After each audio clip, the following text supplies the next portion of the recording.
this week onwards, we will have a few classes for structured prediction. So, in particular, we will use the modeling techniques we introduced from the previous 6 weeks for building structured classification models. So for this week, let's begin with sequence labeling. Our class will have 4 different parts. So the first part, we briefly review what is sequence labeling, what is structured prediction.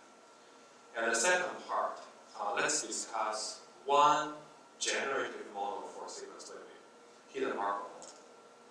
And then the third part, we talk about a particular problem for hidden Markov model, namely calculating some marginal probabilities. And then finally, we discuss EM, right? To train hidden Markov model without labels. How do we do that? Okay, first of all, what is sequence labeling? Let's recall structured prediction problems we learned from week 1. So this is very unique for natural language processing.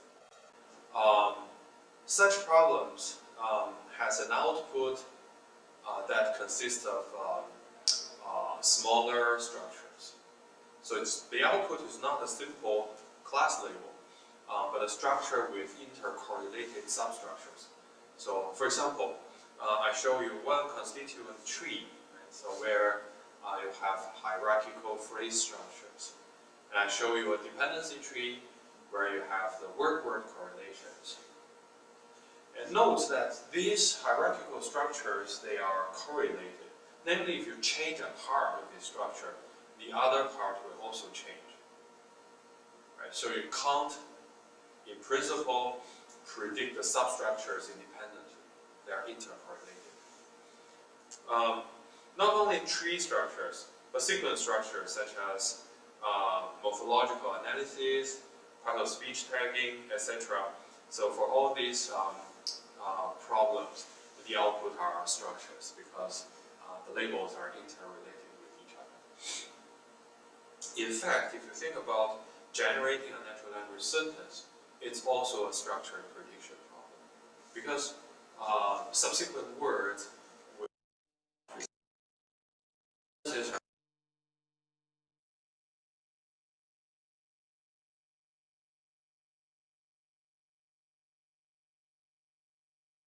problem for which the output is a label sequence, a sequence of labels.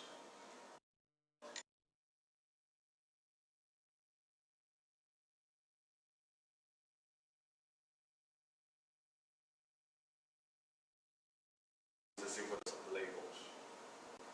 And in natural language processing, right, we commonly use part of speech tagging as a typical example for sequence labeling.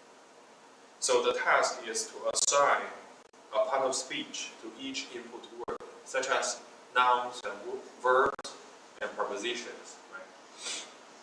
So here I give you a few specific examples. The input can be represented as a sequence of words, W1 to Wn, and the output is a sequence of labels, T1 to Tn. So each Ti is from a small label set of parts of speech. Right? As I mentioned, noun is a part of speech, verb is one, and also determiners, etc. Right? So for this problem, if you see the next slide, we could tightly couple the output tags with the input words. Okay, basically we can tag each input word. In this example, James went to the shop yesterday. Right? James is a proper noun. Went is a past tense verb. To is a preposition. The is a determiner. Shop is a noun, etc. Until the period is a punctuation. We can use these parts of speech labels on each word, and that's the output structure. Okay. Other sequence labeling tasks are similar. It's just that the label sets are different. Okay. For part of speech, you typically have 30 to 50 output labels in the label set. But for other problems such as CCG super tagging, which we introduced in week 1, you have hundreds or thousands of labels in the label set. So how do we solve the part speech tagging problem? So you can imagine one method, okay, is to treat each output label as a separate task. Okay? I have a sequence of words, and I want to assign a sequence of output labels, right? So I treat the assignment of each output label as a separate classification problem. Okay? The input is the sentence, maybe at the current location. For example, the input is James went to the shop yesterday, okay? And the position is the third word, 2. And the output should be the class label of this word. And this problem is very similar, okay, reminiscent to the problem we learned, right, for week 3, week 4, week 2. This is a classification problem, right? So the input is a text and the output is a class label. We can use the classifiers we learned to solve this problem. Or to make the task simpler, we could, okay, just take 5 words as our input. The 5 words are selected around the current word to label. If the current word to label is 2, okay, so I choose 2 context words on the left and 2 on the right. So I form a 5-word window. James went to the shop, okay. When I have this 5-word window, I classify what's the part of speech for the middle word, 2. Okay. And this has become a very simple task. If I want to tag shop, okay, then the input will be to the shop yesterday, period. Okay. When I have these 5 words, I label whether shop is a noun or verb or whatsoever. So this is a classification problem. Right. So the input is a 5-word window, and the output is a label. You have learned a lot of techniques to do the classification, and you can build maybe a generative model such as naive-based classifier, right? Or a discriminative model such as SVM, perceptron, and log linear classifiers. And for these models, right, one key thing that you need is how to define features, right? How to define features. You can build such a classifier in your lab, in your project. Okay? The thing is, rather than building a bag of word model, you realize that your input is only a window of 5 words, and each word has a relative position, right, which is definite to the current word. So if you break the 5 words into a bag of words, then you lose information. You lose the relative position information. You can extract features that contain positions. For example, what is the word 2 words before the current word, right? What is the word 1 word after the current word, etc., etc. So with this position information, your features are more definite, and you can build a stronger classifier. And I leave this to you. I understand if you build such a model, we call it a local model because your output is local to the current word. But actually, you lose important clues on the output sequence. As I mentioned earlier to you, the output labels, they depend on each other. So for example, if the previous word is a verb, you can sort of imagine the next word could be the object of the word, right? Or an adjective that modifies the object of the verb, etc. So in other words, so output labels, the dependencies are important. So if we classify each label independently, we don't model these label dependencies, and we can lose accuracy in the model. And this is a unique challenge for our structured prediction as well. The challenge is how you can build a model that captures these output label dependencies. Okay, and that's the topic for the few weeks we're going to follow, the few weeks to follow. So we're going to discuss different structured prediction models that are constructed using the same techniques we learned in weeks 2 to 5. But these models consider output label dependencies. All right. So as a beginning, as a start, we think about generative models. And for sequence labeling, one generative model is called Hidden Markov Model. We begin with such a model. Let's use the techniques we discussed in week 2. Okay. So first, let's look at the model target. What is the target? The goal is to calculate the conditional probability of a tag sequence T 1 to n, given a word sequence W 1 to n. Okay. So this is the model target. And after we learn the target, the next thing is how do we parameterize the model? Okay. How do we define parameters so that we can calculate the target? We learned similar things in week 6, right? So the output is a sequence of target language words, and the input is a sequence of source language words. So when we parameterize that model, we use the Bayes rule, right? A chain rule, and independence assumptions. So for building HMM, we try to use the same techniques in order to break the whole complex event probability into smaller atomic event probabilities to serve as trainable parameters. Okay. So first, let's look at how to apply the Bayes rule. So P T given W is equal to PW given T times PT divided by PW. Right? So this is the Bayes rule. We saw that from week 2. And we can ignore PW. Why? Because that's an input, right? PW is an input. When we try to differentiate different text sequences, this is a constant, so we could ignore that. So PT given W is then proportional to PW given T times PT. Okay. Important.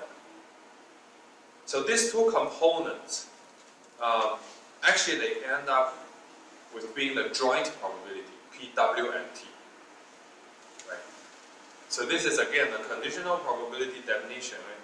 So and when we have this joint probability, we know that we're building a generative model, because we're generating the word sequence and text sequence in one model. Let's think about the generative story. Okay. So we have two components. One is P W given T. The other is P T. Again, it's analogous to machine translation. So this could be similar to the translation model, right? P x given y. This could be similar to the language model, Py. And this Pt is the text sequence probability. Text sequence probability. Now we can account for the tag dependencies. So maybe we can use the chain rule to separate out each tag. So the tag sequence probability is equal to PT1 times PT2 given T1 times PT3 given T1, T2, etc. until Ptn given T1 to Tn minus 1. So this is the probability chain rule. So after applying this rule, we can make independence assumptions. Similar to language models, we could make first order Markov assumption or second order Markov assumption resulting in the two models that we have in this slide. So they are very similar to bigram language models and trigram language models, respectively. So we started out this T tag sequence probability. Now let's move on to the word sequence probability. So PW 1 to n given T 1 to n. So how do we parameterize this? Again, let's use chain rule. How do we apply chain rule? So PW 1 to n, the joint probability is equal to PW 1, right? Times PW2 given W1. Times dot dot dot times PWN given W1 to n minus 1, right? So, but on the condition part, you need to add T1 to n. Because, right, the tag sequence is the condition for generating the sequence of words. So this chain rule is easy to understand. And now let's apply independence assumptions. So for hidden Markov models, the independence assumptions are made so that each word depends on only the corresponding part of each tag, only the corresponding tag. So W1 depends only on T1, okay? Given T1, W1 is not dependent on W2 to n, nor T2 to n, right? Similarly, W2 only depends on T2. Given T2, it's independent of the other words and part of speech tags or tags. Okay. All right. So putting the word probabilities and tag probabilities together, so we have the final model. Okay. So P T given W is equal to PW given T times PT, where PT is a first order or second order Markov model, right? And PW given T is a sort of a bag of word model where each word depends only on the corresponding tag.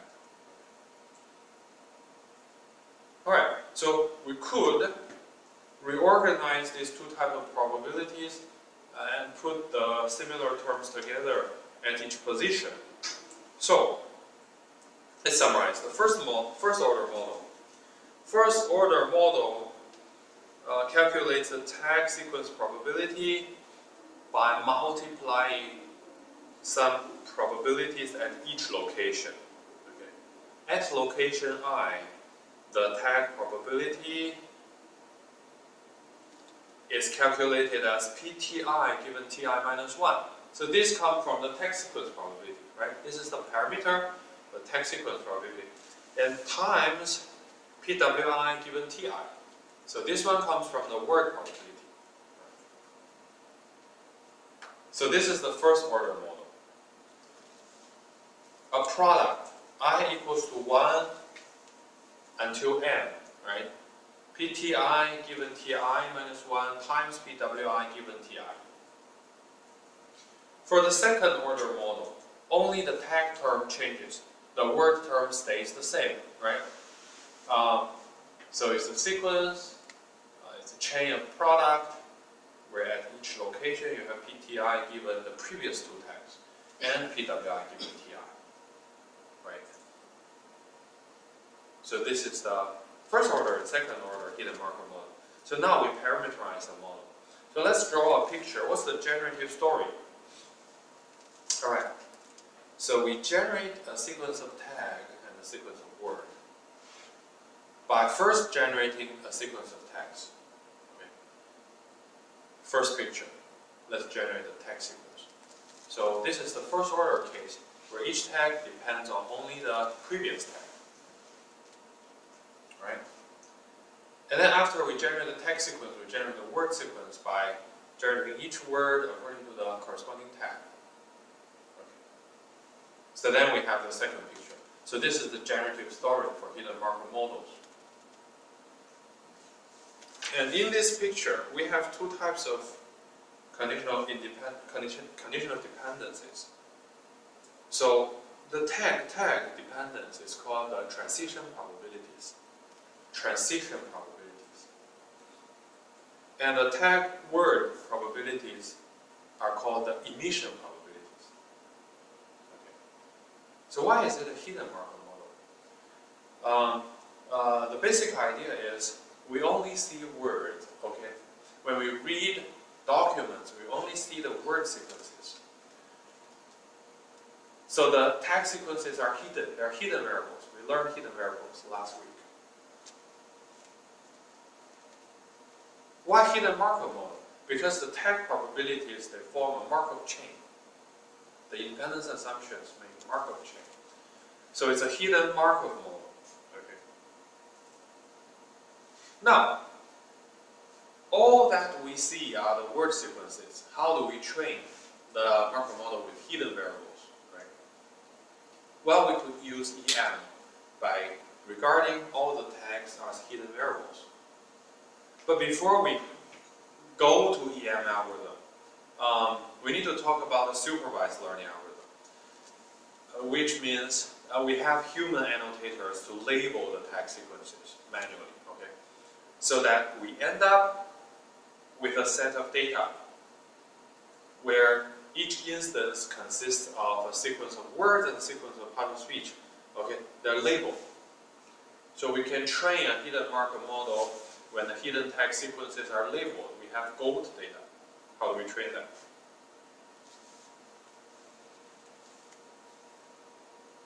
So if you look at the hidden Markov model, okay, again, for both first order and second order cases, we only have two types of model parameters: the emission probabilities and the transition probabilities.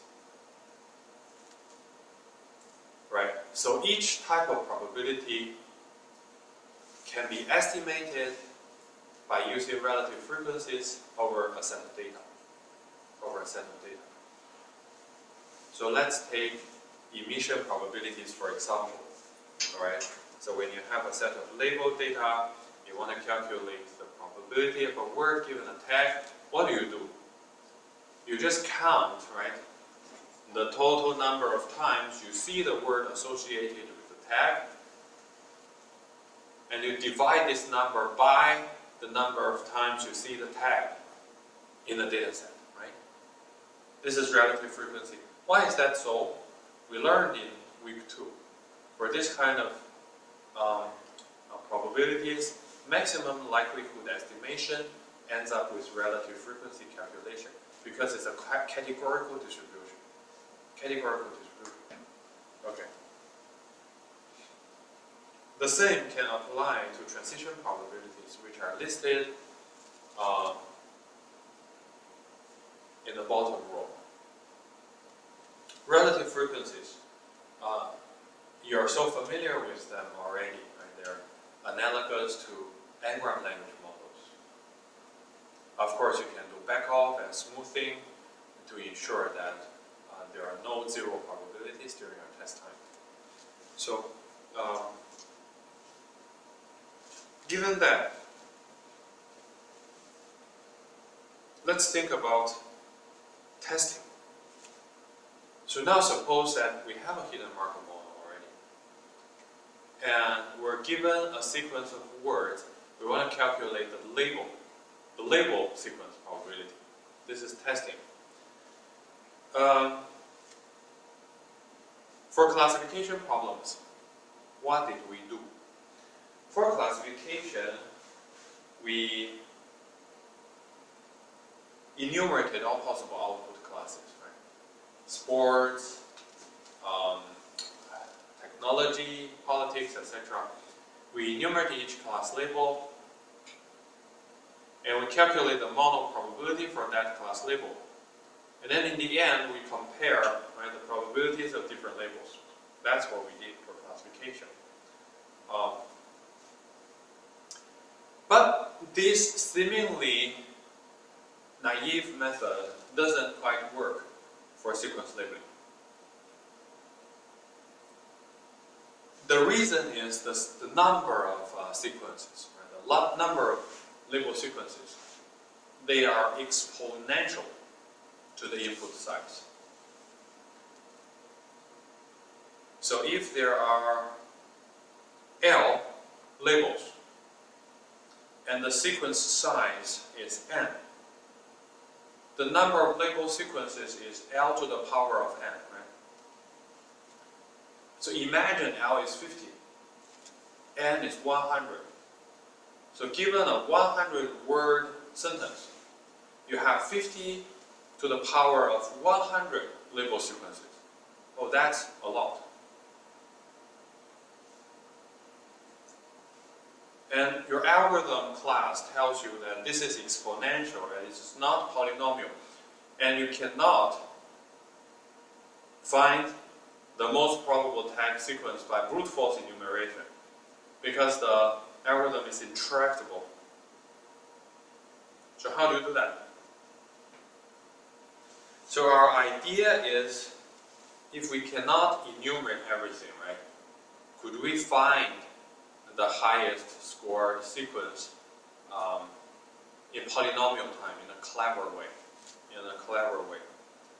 And intuitively, you could think about dynamic programming. Okay. So, what is dynamic programming? The basic idea is you find the most probable tag sequence given a word sequence. Okay. By finding the most probable subsequence first, okay, and incrementally grow your optimal subsequence until you find the most likely tag sequence. All right. And why is that feasible? That is feasible because our probability calculation can be factored into local clicks, local areas. So if you look at, let's think about the first order case, right? So in the first order case, the whole tag sequence, the probability is calculated incrementally, can be calculated incrementally by going from the beginning of the sequence to the end of the sequence, right? And you accumulate what? You accumulate the local emission probability and transition probability to the product. Okay. So at location 1, you accumulate T1 given T0, W1 given T1, where T0 is the beginning of sentence S. At location 2, you accumulate T2 given T1, W2 given T2, right? Dot, dot, dot, until at location N, you accumulate Wn given Tn and Tn given Tn minus 1. These two local probabilities. So you calculate the sequence probability incrementally. Right? Now we think about a dynamic program. The dynamic program is suppose that we have suppose we want to calculate this. The most probable output tag sequence. Okay. Let's denote it as T hat. T1 dot n, oh sorry, T hat 1 dot n, 1 until n. So this is the most probable tag sequence. Can we estimate this one from this part? Okay, this part is T hat 1 minus n minus 1. 1 until n minus 1.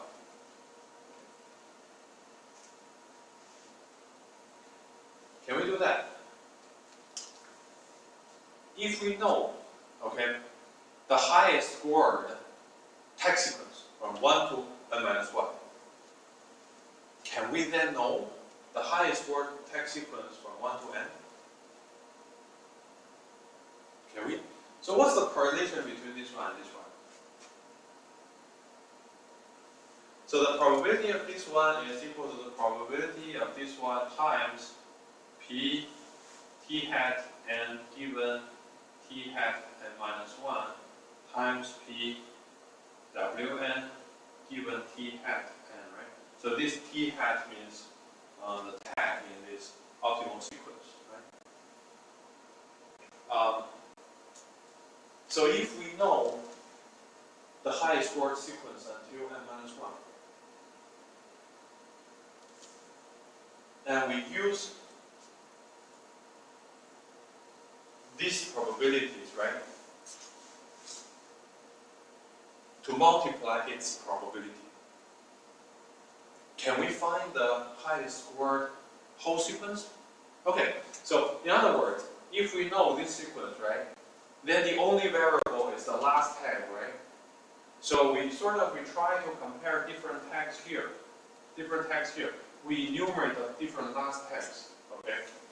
And we find, okay, so we find one tag that maximizes this score. So this score, this is the incremental score.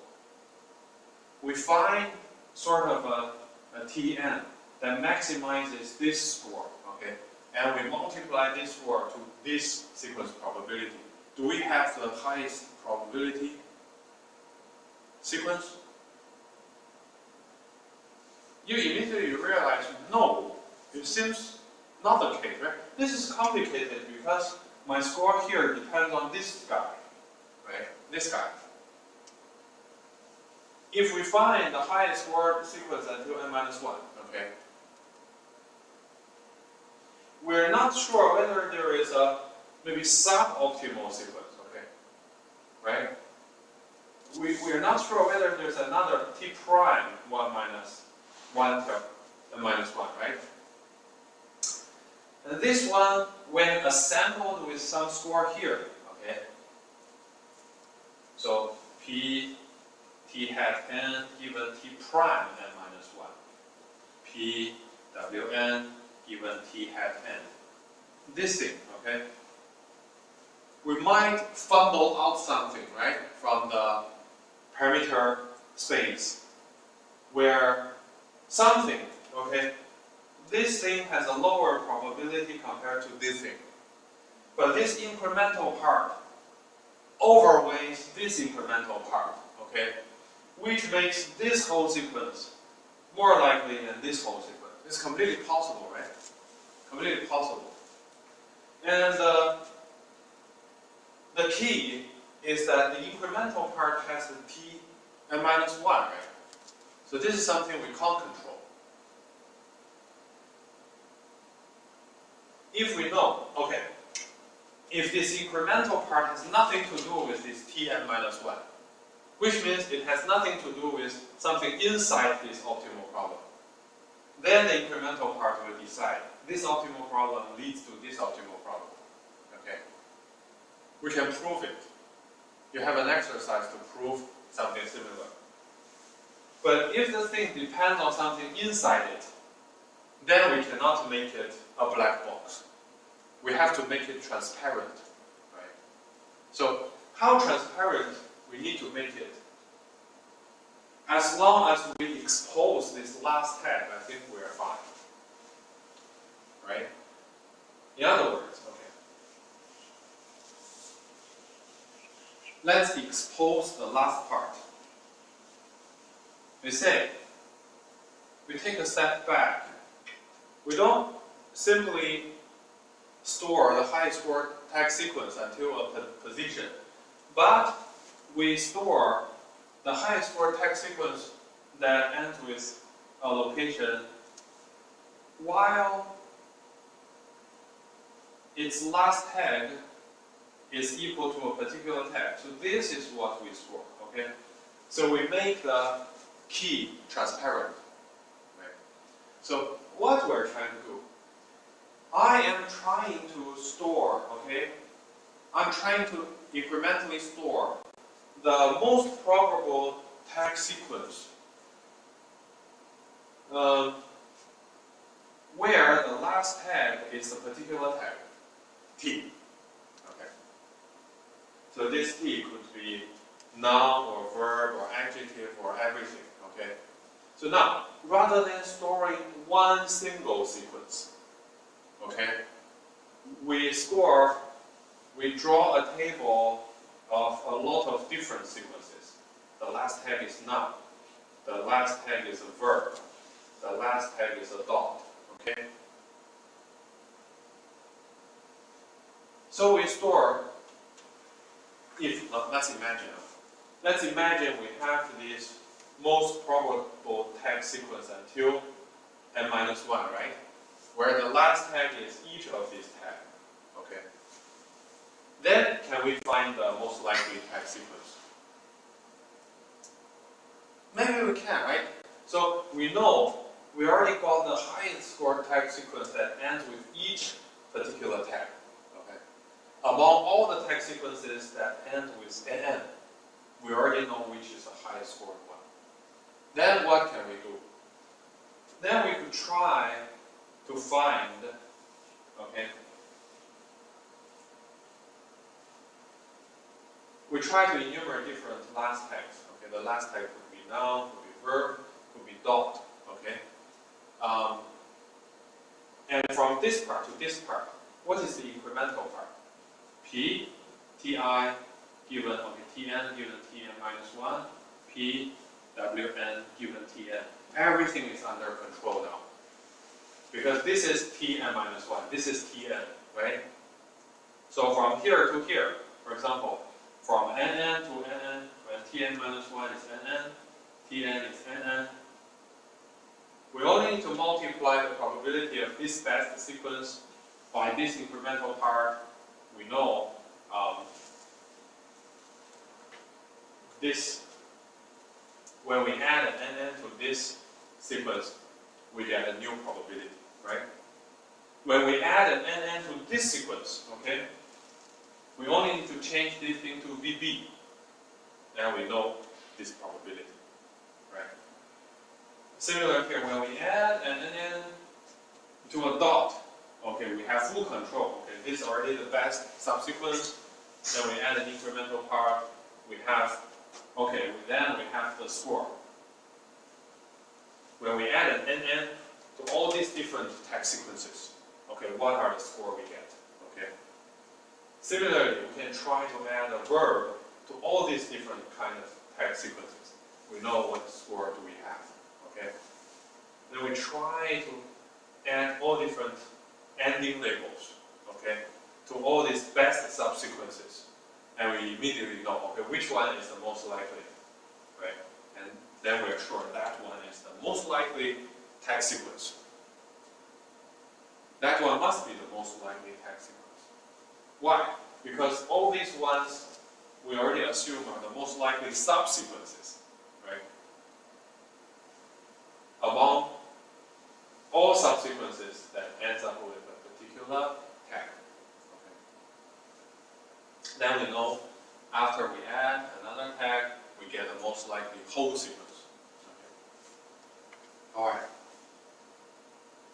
You can prove it.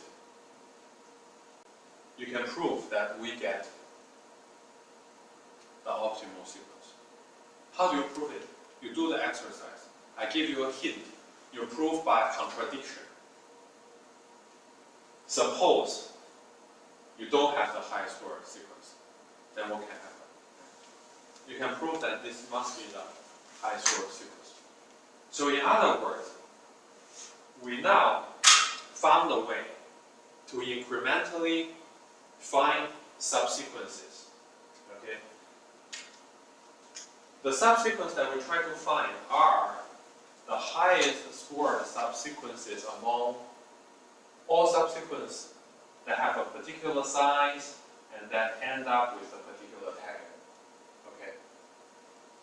And such subsequences will end up being a table. Okay. So this table will have n columns. N columns, where n is the input size. Why n columns? Because we have to draw the table from subsequences with size 1, right? And incrementally to size 2. And incrementally to size 3. Until subsequences of size n, right? And at each position, we need to find the highest scored subsequences that end with the tag noun, end with the tag verb, until end with the tag dot. So the table has n columns and L rows, where L is the set of output labels. All right. And we draw such a table, okay, from left to right. You draw such a table. We call this table TB. Okay. What is stored on TB are the subsequent probabilities. Okay. But TB is not the only table we need. We need another table. Why? Because with TB, we only have the subsequent probabilities. We only have the subsequent probabilities. When we found the highest probability sequence, we only know the last tag. Maybe the last tag is dot. But we need to trace back, right, to the original, to the full sequence. How do we trace back? We need to know, maybe the highest score is dot. We need to know where this dot comes from. Where is the previous tag? So we need a back pointer table. A table that has the same size as TB. To store where the optimal subsequence comes from. Maybe this comes from an adjective, JJ. And the JJ highest subsequence comes from an adjective, BT, etc., etc. So we need a back pointer table to store where the best subsequence comes from everywhere. I give you one example. Let's look at this example. Suppose that the input is people like books, 3 words, okay? And the beginning output tag is B, okay? The part of speech that denotes the sentence beginning, similar to S for word, okay? For simplicity, okay, we ignore emission probabilities. So we ignore this word, tag to word probabilities. We ignore emission probabilities. We only consider transition probabilities in our model. Okay? And I draw all the transition probabilities in the figure. Okay?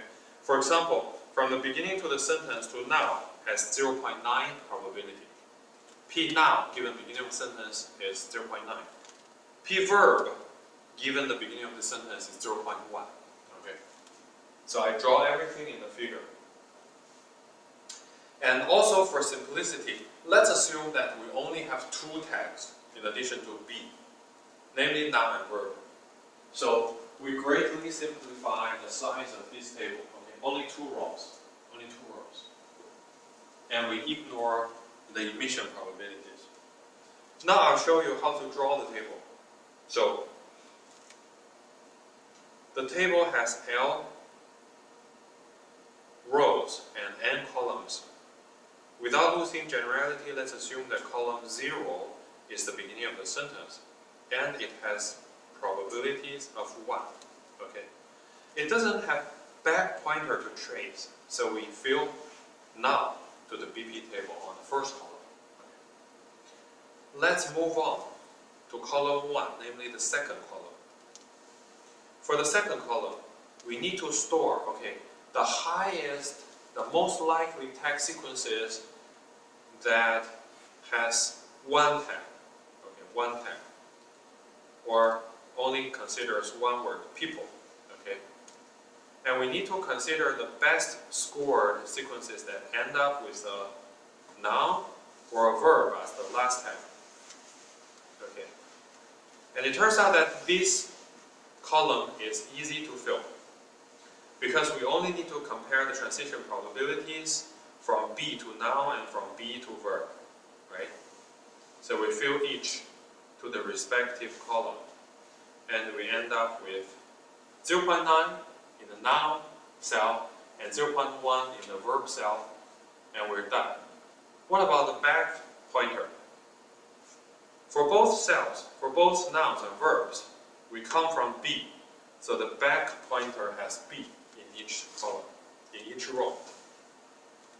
Now next, we need to fill the second column. The second column. Again, let's fill TB first. The first cell, okay, will store the highest sequence with 2 words. People like, okay? But the last tag is noun or verb, respectively, okay? What is the highest scored tag sequence where the last word is noun? Okay. So that sequence must come from, okay, the highest word sequence where people is noun or the highest sequence where people is verb. In other words, we need to compare verb noun people like and noun noun people like. Okay. In each case, we will have to multiply the probability in the first column with the transition probability. So with this incremental part. Okay. So for the noun case, we multiply 0.9, okay, with the noun transition probability 0.2, we get 0.18. For the verb noun probability, we need to multiply 0.1, okay, with the verb to noun transition 0.6, we get 0.06. When we compare noun noun and verb noun, we realize, okay, noun noun is more probable than verb noun. So we choose noun noun 0.18 to fill with the first row, second column. Okay, the highest word sequence where like is tagged as noun. We're done. So similarly, we need to find the highest word sequence where like is tagged as verb. So we will compare noun verb with verb verb, right? So noun verb, we take first row, first column 0.9 multiplied by the noun verb probability 0.8.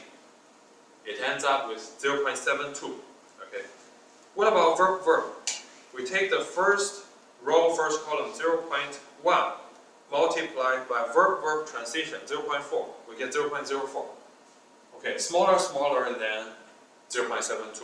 So we fill 0.72 to the second row, second column. Okay. Now we need to fill back pointers. Okay. For the BP table, okay, second row, second column. First row, we know that noun noun is more probable than verb noun. So we need to fill noun to backtrace this cell. Okay, second row, second column. We know noun verb is more probable than verb verb. So we fill noun in this cell to backtrace. Next, we move on to the third column. We already know what's the best sequence where like is noun or verb. Now we fill the best sequence where books is noun or verb, right? So when we consider books being a noun, okay, we only need to compare like being noun and noun-noun transition, or like being verb and verb-verb transition. Why can we ignore people now? Because our transition probability only depends on the previous tag, right? So we don't have to consider people. In other words, the sequences that we compare, okay, for book being noun, is noun-noun-noun and noun-verb-noun. Okay. People is determined when we have the highest word sequence for like. So when we compare noun-noun-noun and noun-verb-noun, we realize, okay, noun-verb-noun is higher probability.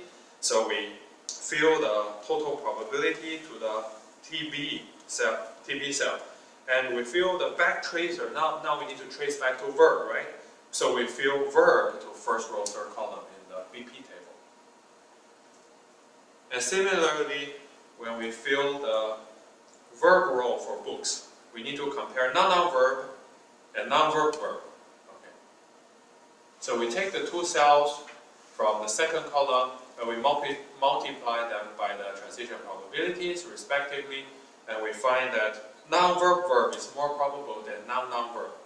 So we fill this probability to TB and we fill the backtrace of verb to BP. Okay. And after we fill the whole table, we're done. We just need to select the highest word sequence. So what is the highest word sequence? So the highest word sequence is the highest word one among the last column, right? So the highest word sequence with the last word books being noun or last word books being verb. And realize, okay, the first cell is more probable than the second cell. So we determine, okay, great.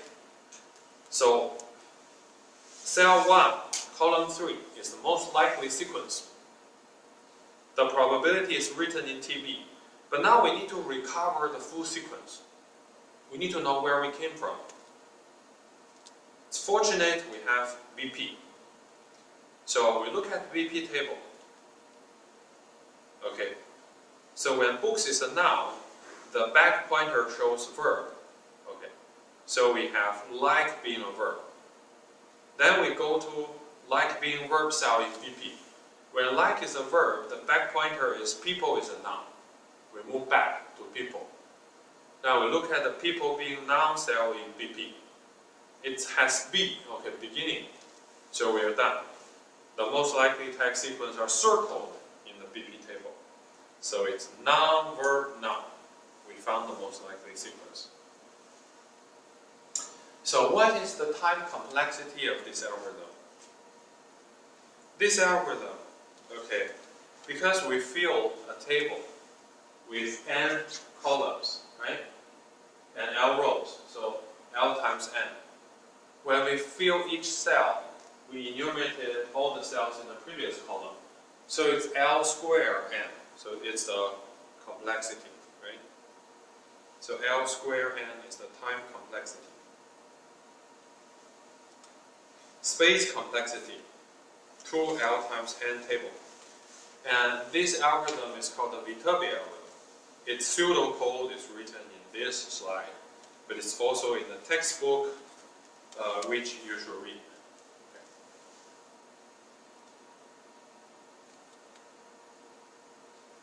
Next, let's move on to the third topic we want to discuss.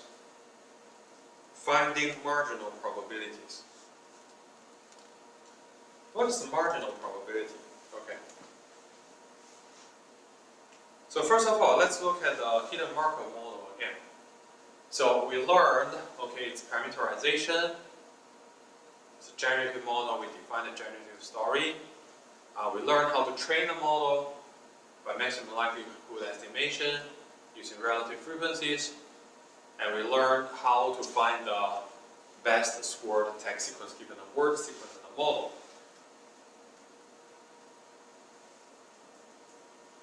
So marginal probabilities is to find the probability of a particular tag given the word sequence. For example, we're not interested in finding the most likely sequence now. We're only interested in learning the most likely part of speech for the word James, okay, given the word sequence. So this is a marginal probability. It is not different from the modeling target. The modeling target is to find the text sequence probability given the word sequence. How do we find a marginal probability? How do we find the probability of a particular tag? Okay, when the modeling target is a sequence. So you can recall in week 2, right? In week 2, we learned the correlation between sequence probability and a tag probability. So a sequence probability is a joint event. A tag probability is one event in the joint event. So when we calculate the probability of a tag out of a joint probability, this is called marginalization, right? Marginalization. And the way it can be done is to enumerate all possible values of the other random variables. And you add up the joint probability with each random variable combination, and we get the marginal probability. In our particular case, right, the definition would be, if you want to calculate the probability of a TI, okay, being a particular tag, then you have to enumerate all possible values of T1, T2 until Ti minus 1, and then Ti plus 1 until Tn. Okay? You enumerate all possible values of all these tags, and you calculate the joint probability in each combination, and you sum up the joint probabilities, and you get the marginal probability. Okay, this is sum. Okay. This sum is also proportional to the sum of the joint probabilities. Because you only need to divide the sum with the partition function. You get the marginal probability. But this sum is intractable again, because you are summing up n minus 1. Well, you're doing n minus 1 sums, right? You're summing up n minus 1 random variables. And each random variable has L candidate values. So this is L to the power of n minus 1. Intractable. Intractable. How do you do the exponential sum? Well, you think about dynamic program again, right? We can do dynamic programming. But this time, the dynamic program is a little bit tricky. Why? Okay, because let's draw the sequence here. This is from T1 until Tn, right? This is from T1 until Tn. Why do I draw this shape, the bow tie shape? Because this is Ti. This is something that we already know. But from T1 to Ti minus 1 are the things we need to enumerate, right? From Ti plus 1 to Tn are the things we need to enumerate. Ti is given. So, if I do dynamic program, like when we do the Viterbi algorithm, do we draw the table from left to right or from right to left? That's an issue, because if you draw the table from left to right, you're stuck with Ti. Ti doesn't have to be enumerated, but all the other tags have to be enumerated. You're stuck here. If you draw it from right to left, you also stop at here, okay? The nature of the problem means you have two types of computations, which cannot be unified in a left to right manner. So we have to break the problem into two halves. One half is sort of like this, the other half is sort of like this. How do we break the problem into two halves so that dynamic program can be defined? So we do this by first breaking the marginal probability into two probabilities, right? The two probabilities are broken from Ti. How do we do that? So let's just try to divide the W sequence into two halves, as shown in this equation. So when we're given Ti, okay, we try to calculate the joint probability of Ti equal T and W1 to n. We break W1 to n to W1 to I and Wi plus 1 to n. We break that into two halves, okay? And then we try to say, we first calculate W1 to I and Ti equal T, the probability here, multiplied by the probability of Wi plus 1 until n, given Ti equals to T and W1 to I, okay? And we immediately realize, since in a hidden Markov model, each word depends on only its corresponding tag, so the second half can be simplified by into Wi plus 1 to n given Ti equals to T. Because when we're given Ti, we know the probability of Ti plus 1 until Tn, so we can simplify that by removing the dependence on W1 to I. So the word and word are not dependent on each other, given hidden Markov model. This is an independence assumption we made when we parameterize it, right? Okay. So by doing this, we broke the conditional probability into two halves. One is W1 to I, one is Wi plus 1 to n. But for the two halves, the role Ti equals to T is different. It doesn't matter. Anyway, so the first half, we call it forward probability, because we calculate the probability from left to right. The second half, we call it the backward probability. We can calculate the probability from right to left, okay? For each probability now, it turns out very easy for dynamic program. Let's first look at the forward probability. Okay, it's a joint probability, right? Ti equal to T and W1 to I. What's the correlation between this and our model probability? Okay, it's a marginal probability of a model probability. We only need to marginalize out T1 until Ti minus 1. So let's do it. We just sum up T1, all possible values of T1, all possible values of Ti minus 1. We get a sum. The joint probability, W1 to I, T1 to I, right? Okay. And the probability W1 to I, T1 to I is easy. We just incrementally multiply the clique probabilities, namely the emission and transition probabilities at location I, okay, from 1 to I. So this is an exponential sum of products. But this exponential sum of products can be calculated incrementally. For example, if we extract out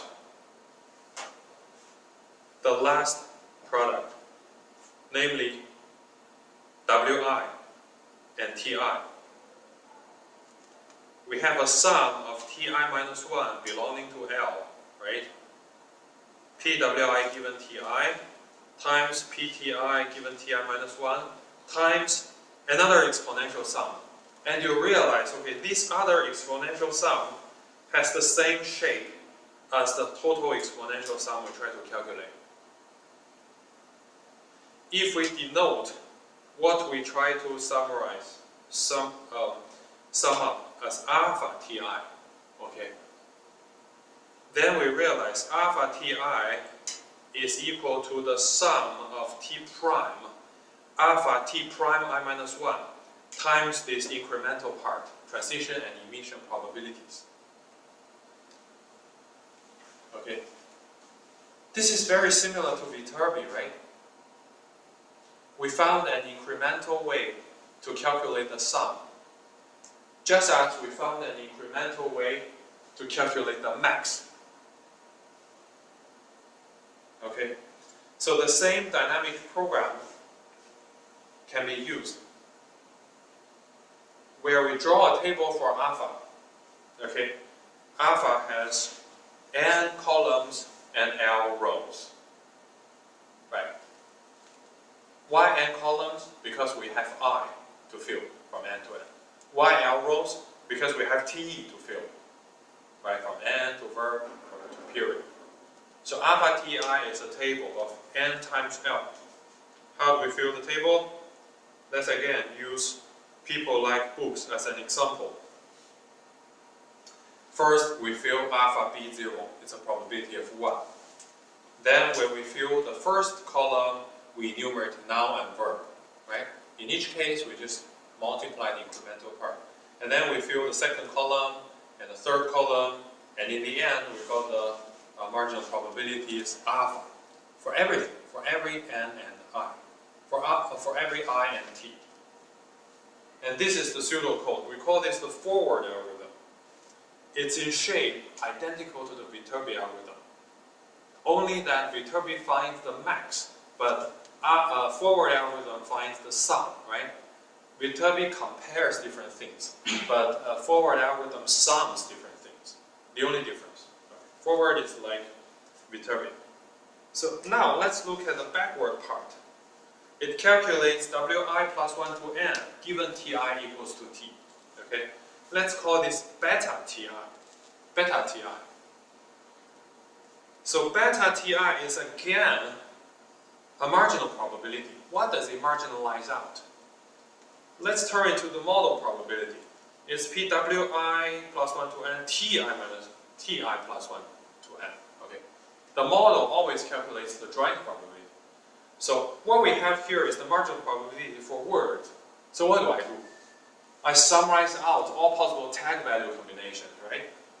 So again, this is an exponential sum because we need to enumerate all possible values of Ti plus 1, I plus 2 until the last tag. Exponential sum. when we calculate this exponential sum, we can extract out each incremental part. This time, let's extract the first incremental part, namely Pti plus 1 given Ti, and Pwi plus 1 given Ti plus 1. Transition probability, emission probability, right? When we extract out the sum of T plus 1, okay, and extract out this incremental part, okay, the rest is again an exponential sum, but we recognize its shape. It's exactly beta T plus 1, T prime and I plus 1. So we got up this incremental equation. So beta Ti is equal to the sum of all possible values of T prime, beta T prime I plus 1 times the emission and transition. This is the incremental calculation part. You can read the textbook if you don't immediately follow me here, but it's quite straightforward. You just extract out one summation from this many summations, right? You realize the beta calculation has exactly the same shape as the alpha calculation. The only difference is that it's done from right to left. So we end up with this pseudocode, okay? We initialize the beta table, which is again n times L, by filling out the nth row, okay? And then we incrementally grow I from n minus 1 until 1.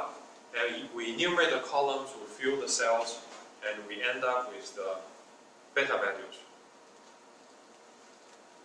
Now, after we got the alpha values and beta values, we know that their product is proportional to Pti given W1 to n. So we can write a pseudocode for the forward-backward algorithm. When we try to find a marginal probability, we first fill the alpha table, and then we fill the beta table to get the left part and right part respectively. When we multiply the two together, okay, we know the probability of Ti is proportional to this thing. Then what's the partition function?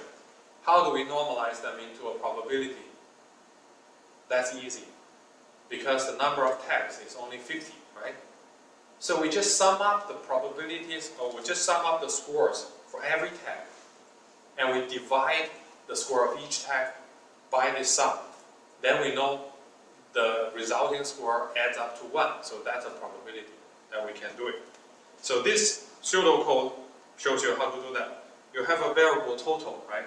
This total accumulates the alpha and beta scores for T and I. And then when we have alpha times beta, you divide that by total, you have the marginal probability. And interestingly, right, after you've finished the alpha and beta algorithms, you can calculate the marginal probability for every tag, every location, every tag. You have an exercise related to this. Okay. So now, let's move on to the last topic. So, for the previous sections, we have assumed that you have manually labeled data to train your model.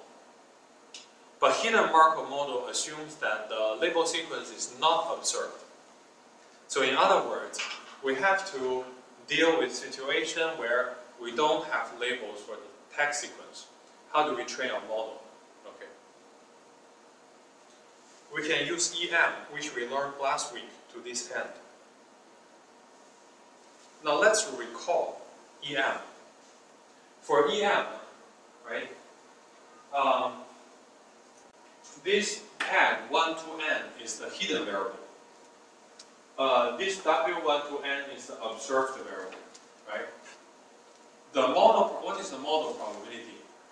The model probability is the joint probability, PWN and T1 to n. This is the model probability, right? For EM, we need to find the posterior probability of the label sequence, right? So the posterior is exactly P, T, given W, N. So the posterior conforms to the model probability. And you know EM is an iterative algorithm. In the expectation step, it calculates the posterior of the hidden variable using the current model parameters, right? And we get this thing. For the maximization step, what do? We use the posterior to calculate a Q function, right? Which is the expectation of the joint probability, okay, by using this posterior. So in this slide, I showed you both the expectation step and the maximization step. Okay. This is the same for everything. No matter whether we're doing unsupervised naive Bayes, or IBM Model 1, or PLSA, or HMM, everything follows these two steps, expectation and maximization. Pseudocode is here, EM, which we learned last week. In the expectation step, we calculate the posterior probability and we define the Q function. In the maximization step, we maximize the Q function. All right. Now that the posterior is trivial, we directly discuss how do we optimize the Q function in M step. Okay. So let's look at the Q function. It's the expectation over all possible tag sequences, the log joint probability. Okay, this is the Q function. Immediately you know this function is intractable because the number of tag sequences is exponential, right? So we have to simplify it. We simplify it by taking a closer look at how we build our model. So first, let's simplify the log part. The joint probability is equal to incrementally calculating emission transition probabilities. So from the first row to the second row is the model definition, model parameterization. From the second row to the third row, okay, it's just to turn the log of product into the sum of log. Also trivial, right? So in the end, we separate emission probabilities and transition probabilities into two sums of log. And then we sort of use distributivity. We multiply these posterior probabilities into our emission and transition respectively. And then we go to the last equation, the fourth row. The fourth row, okay, separates transition and emission. And also, it takes a different view, okay.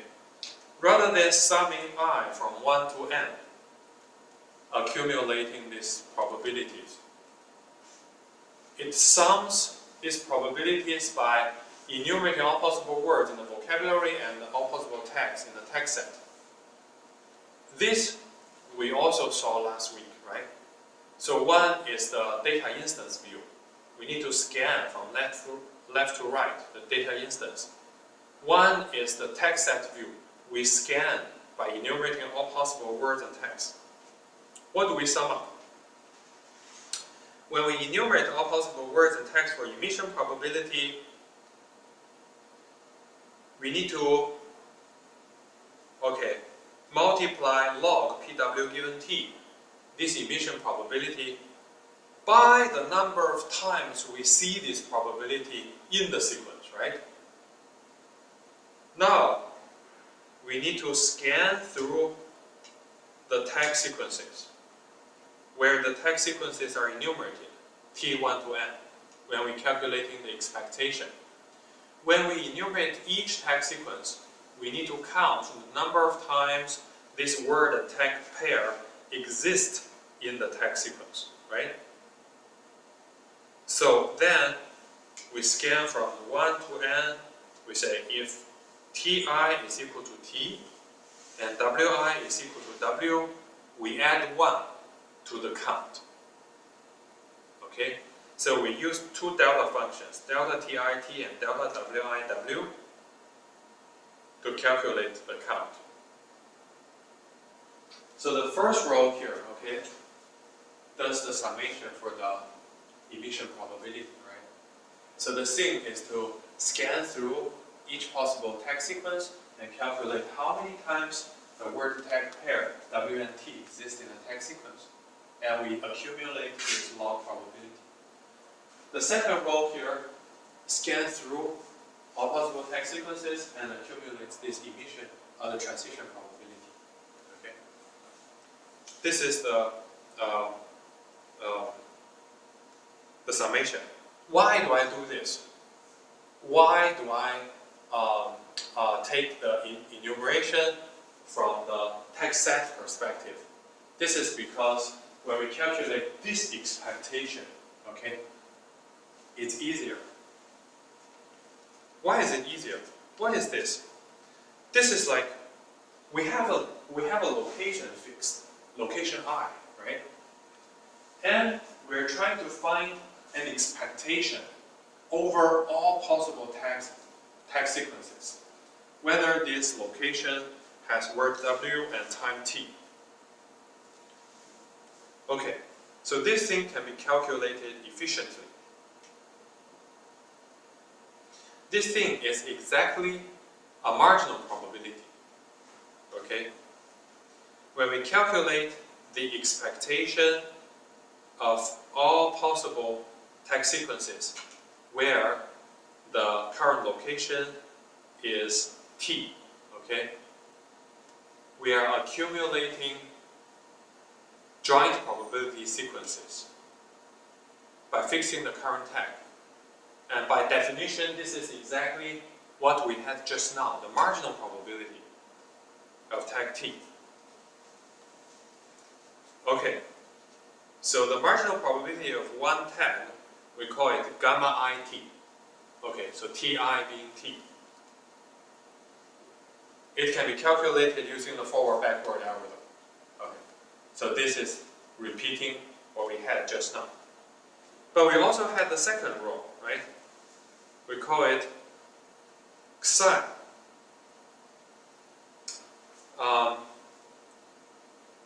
So this is the marginal probability of two consecutive tags. And it turns out that we can still use the forward-backward algorithm to calculate it. The detailed derivation you can see in the textbook, but we will see something similar again next week. So again, we can use a forward-backward algorithm to calculate this thing. So after we have these two marginal probabilities, the Q function is much simpler. It becomes the last row. Okay, we just need to sum up from I equals to 1 to n the emission probability times this expectation times the delta W. And we also have the sum I equals 1 to n, the transition probability times this expectation, or the marginal probability. This is the Q function. And in this Q function, we now no longer have exponential summations. We can try to optimize it right now. Okay. How do we optimize the Q function? In week 6, we learned a Lagrangian method to optimize it. And all the three problems in week 6, we found closed-form solutions, right? Closed-form solutions. It turns out that for HMM, the Lagrangian equation also have a closed-form solution. Okay? So it's shown in this slide. First, let's define the Lagrangian function. We want to optimize the Q function given that for all possible words, the sum of emission probability equals to 1. And for all possible tags, the sum of transition probability is equal to 1. So we got this Lagrangian equation. that we apply Lagrangian multipliers to both emission probability and transition probabilities. Okay, when we try to maximize the Lagrangian, we find its partial derivative to each model parameter. How many model parameters do we have for HMM? 2, right? Emission probability and transition probability. So when we do it for emission probability and we set the partial derivative to 0, a functional analysis tells us emission probability equals this thing, second last row, this thing. And similarly, when we take the partial derivative of the Lagrangian function with respect to the transition probability, set it to 0, and we find that the transition probability has a closed form maximum, which is this thing. Okay. Which is this thing. So this is the maximization step. Okay, next slide shows the a summary. So when our data set has capital N data examples, okay, we can accumulate what we had in the previous slide to what we have in this slide. Basically, it's just to accumulate over all training instances. And this is the transition and emission probabilities. I don't have time to discuss the details, but please, you can do it offline. You compare these two probabilities with supervised learning. Okay? You draw some correlations between supervised HMM and unsupervised HMM. And you will find something very interesting. The observation is analogous to the comparison between supervised naive Bayes and unsupervised naive Bayes. Okay? So basically you can find that when we don't have the exact counts, we sort of use expectation as the count when we evaluate, when we estimate the model parameter values. Okay, so this is the M step. It has closed form solutions, but we have to repeat the E step and M step, right? After the M step, we get a new model. We use the new model to calculate the posterior probabilities as a new E step, and then we have closed form solution M step for the new model. This iterates. So the next slide shows the pseudocode. So basically, the M step will use the current model, right, to get pseudo counts. These pseudo counts are actually expectations. And when we have the pseudo counts, we do something similar to relative frequencies. We re-estimate the model parameters. And after we re-estimate the model parameters, we can do the pseudo count again. This iterative process is EM. Right? So in the first column of this pseudocode, we calculate the marginal probability of a single part-of-speech tag and 2 consecutive part-of-speech tags. So this step avoids, okay, exponential expectation in defining the Q function. This is as we derived earlier. The whole algorithm is called Baum-Welch algorithm. Okay, it is an expectation maximization algorithm to train HMM. Okay, and with that, I conclude this lecture. Okay, so what did we learn today? Today we reviewed the structured prediction problems, and we used sequence labeling as a first example to discuss the modeling techniques for structured prediction. In particular, we extended the techniques we learned in Chapter 2 and Chapter 6, namely the generative models, right? Generative models. We built a generative model for sequence labeling. It's called HMM. In week 2, we learned generative model for naive Bayes. And in this week, we showed how to do dynamic programs to extend the same ideas to sequence labeling. And in week 6, we learned how to train generative models with hidden variables. Okay, so in this week, we extend unsupervised naive Bayes to unsupervised HMM. And you'll see a lot of similarities.